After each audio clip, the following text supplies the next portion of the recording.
than expected, and the stock market plunged. President Biden and House Democrats' reckless spending and failed far-left policies have plunged our economy into a recession, stolen wages from America's workforce, destroyed retirement savings, particularly impacting seniors in my district and across America, and left families with the highest food prices since 1979. Everywhere I traveled across my district, everyone I spoke with across America throughout August, I heard about the pain that so many constituents are feeling due to Joe Biden and House Democrats' failed radical policies. And my colleagues are here today to share those similar stories about what they heard this August recess. What are the realities that the American people are facing? The Democrats' inflation crisis has New Yorkers paying nearly $700 more per month and is expected to cost families across my state more than $8,000 a year. That's, in many cases, a month's salary. If you look at the inflation rate, it's taking away a month's salary of every American family. Wages aren't keeping up with inflation as everything is costing more. Americans are making less. Grocery prices are leaving many families struggling to put food on the table. Families are struggling to afford their gas and energy prices due to Democrats' war on American energy that's only predicted to get worse. This winter, families across my district in upstate New York and the North Country are expected to pay the highest price to heat their homes in well over a decade. The lawlessness and rampant violent crime continues in our communities due to Democrats' soft-on-crime policies.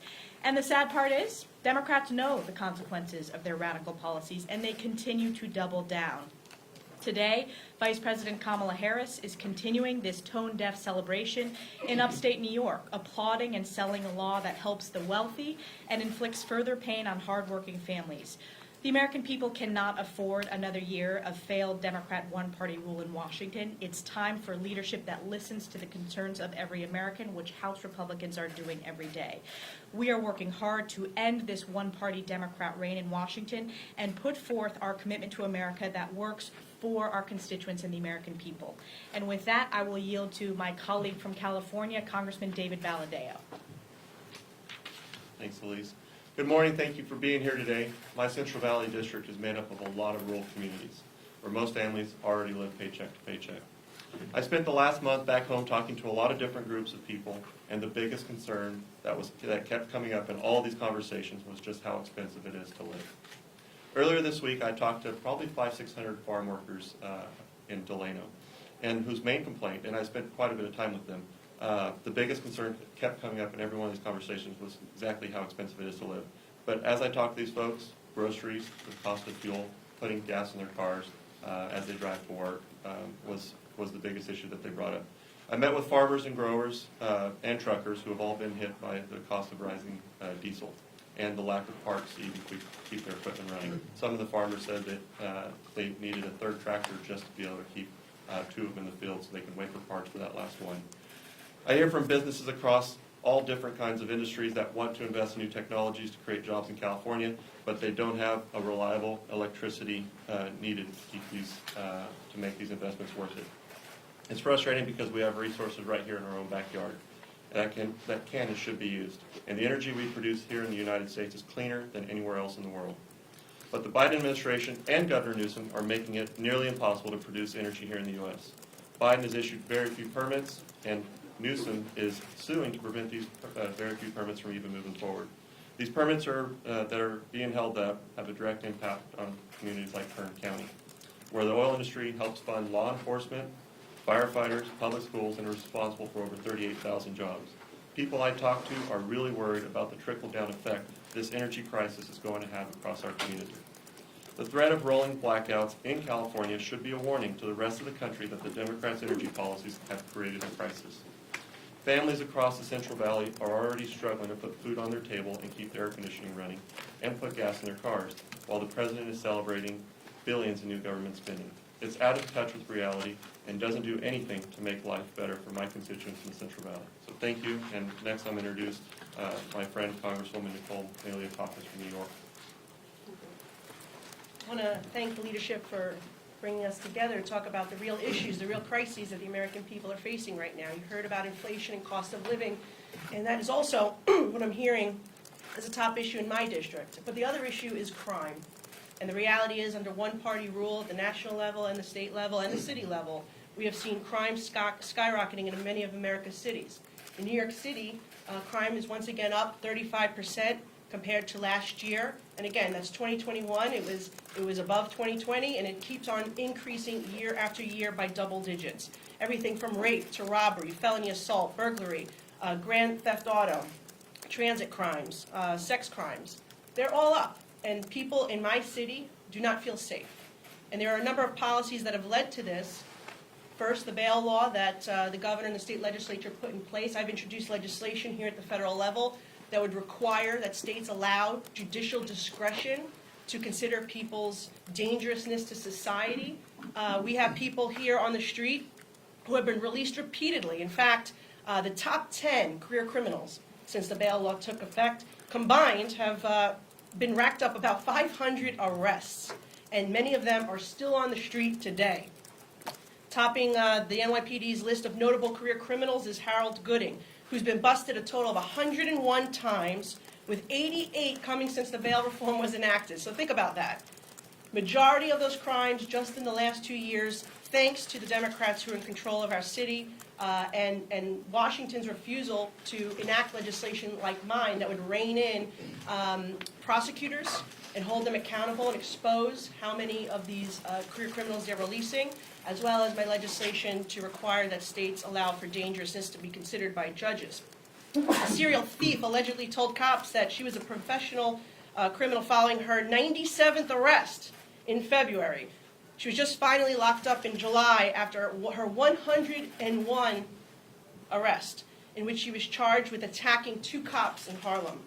And a few weeks ago, a Manhattan judge let a career criminal on lifetime parole walk free twice in 1 week without bail, even though a prosecutor had asked for it. He had, again, a whole slew of convictions, misdemeanor and felony convictions, and he had been, as I said, on parole.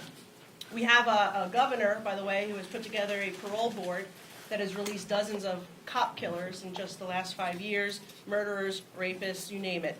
And then, of course, we have another subway attacker who, for three years after he was arrested, he had 40 times he had been arrested for various crimes.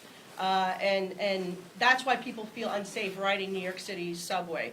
And then, of course, we have the last example, a career criminal allegedly groped a teenage girl in Times Square, then punched her father in the face. He's also accused of beating a man and stealing a car, and stealing someone's credit and debit and public benefit cards. He had 8 prior felony convictions, 19 misdemeanor convictions, and 12 failures to appear. I can go on, but I was only given 2 minutes, which I think I've already gone over. But with that said, what is our mayor doing? They're looking to cut the police budget once again, 3%. Bill de Blasio had cut it $1 billion. The mayor is doing a 3% slash. And, you know, a lot of the policies, by the way, that have been adopted by New York are now being mimicked up here. We saw a couple of bills this year that would lead to police resources being taken away, their qualified immunity protection being taken away. Nancy Pelosi even tried to put bail reform in the COVID relief package before I was elected. And lastly, I want to talk about just fentanyl, because in my district, fentanyl deaths are already up 13% this year. And we know that it's coming from our southern border. So it's a combination of the federal policies and the state policies under one-party Democrat rule that have been a disaster and are leading to my constituents and so many Americans across the nation being less safe. And to give you an example of how that policy, you have this open border, and then we had a pair of suspected drug cartel smugglers who were busted in New York with $1.2 million in meth. And what happened? They were released right back onto the street thanks to New York's bail law.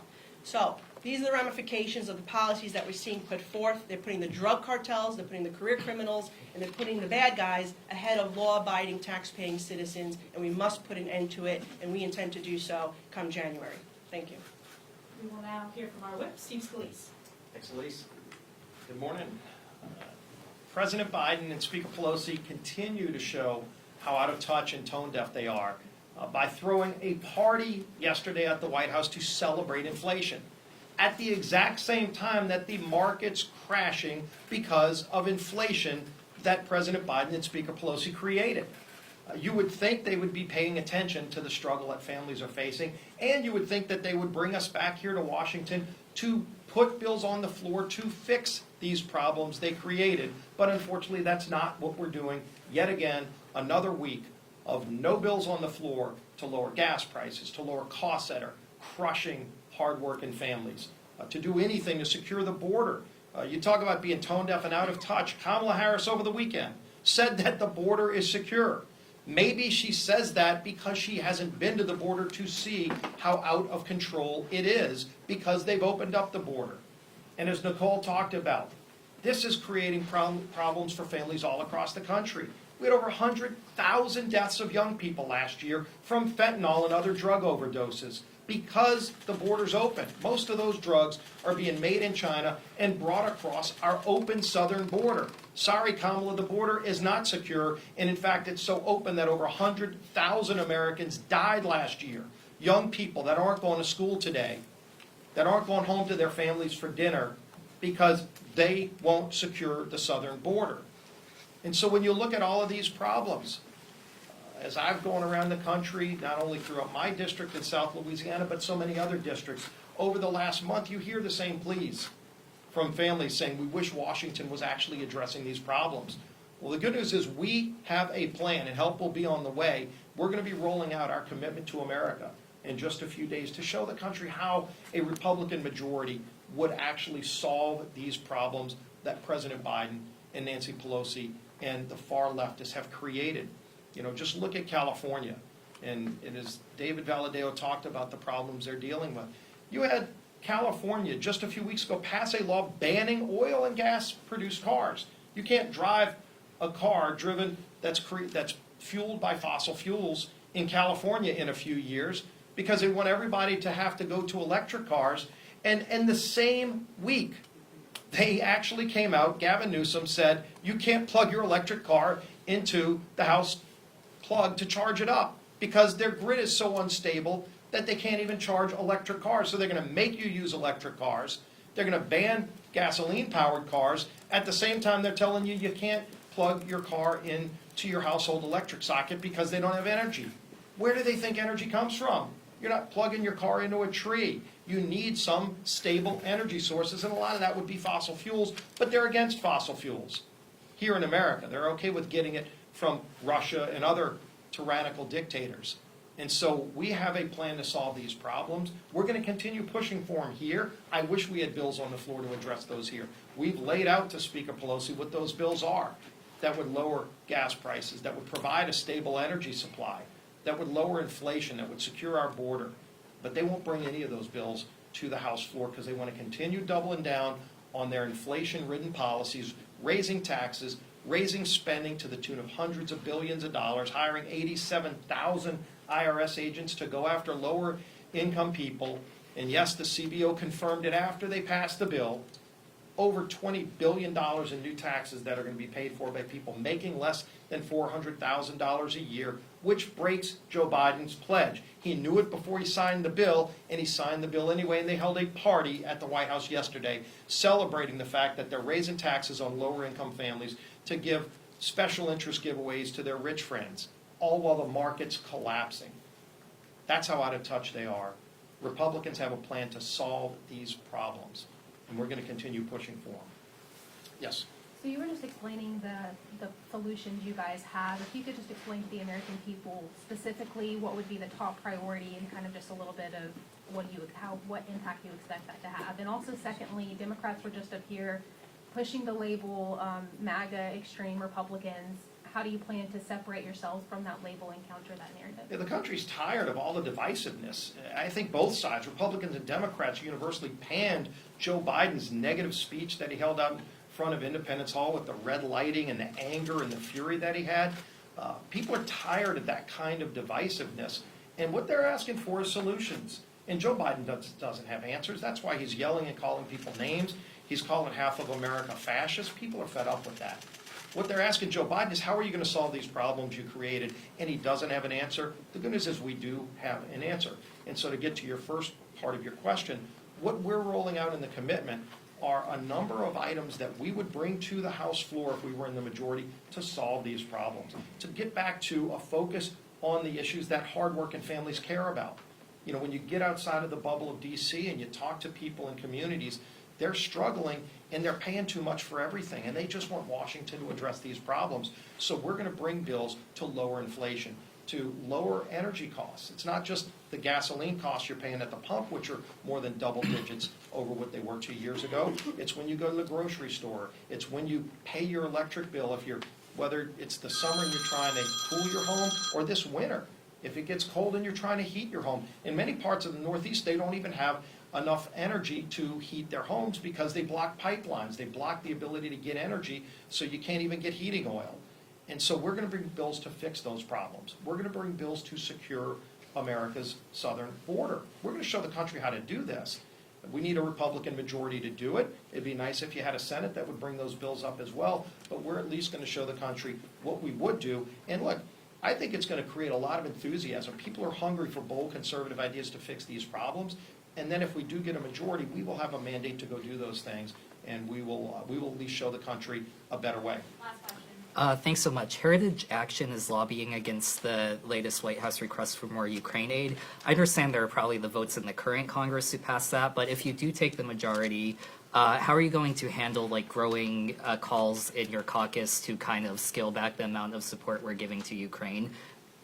I think what you're seeing is there are a lot of members that want to see more accountability in the Department of Defense and more of a focus on the threats that are out there. And look, Joe Biden was asleep at the wheel early off before Russia invaded Ukraine when they were asking for some basic tools to defend themselves. And for whatever reason, Joe Biden said no, and now we're in a much more of a crisis mode. Let's stop governing by crisis and look at the real threats that are down the road. China is moving very aggressively to build up a naval fleet, and right now our naval fleet is in decline.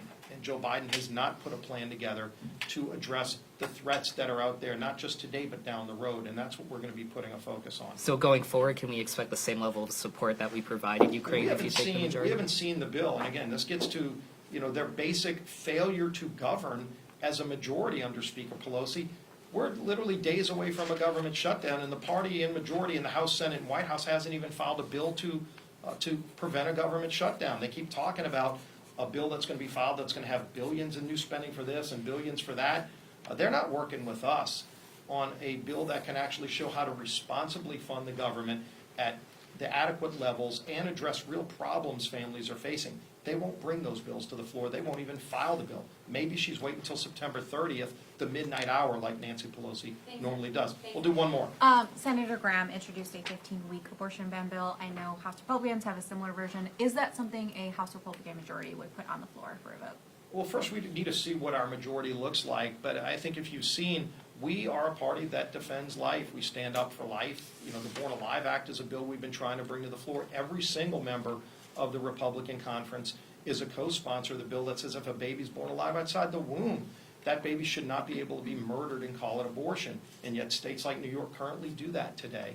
And so the Democrats won't even bring a bill like that up. I will tell you this, and they want to try to contort this issue every day. They don't want to talk about the fact that their party has gotten so extreme that they went from a party that used to say that they wanted abortions to be rare. Today they want to mandate abortion all the way up until the birth of the child and have taxpayer funding pay for it. That's not where America is. And so, we defend life not just inside the womb, which we're proud to do, but we also defend life in communities where you're seeing crime overtake so many cities. And as Nicole talked about, Democrats want to let the criminals back out. They don't want to just defund the police, which they've done in many big cities. They've defunded the police, and that's having devastating consequences on crime. But they're also now going to no cash bail, letting criminals out without even paying a dime after they've been charged with violent crimes, and they go commit more violent crimes. So people aren't even safe in their communities. They don't respect life there. They don't respect life in our communities where you're seeing over 100,000 kids being killed by fentanyl overdoses that are coming across their open southern border. So if they actually respected life inside the womb, outside the womb, in communities all across America, they'd be working with us to fix these problems, but they won't because they just don't care. And I think they're going to pay for it on November 8th at the polls. Do you Thank support you. a 15-week ban? Have you guys gotten an update on when you might get a briefing on the Trump raid?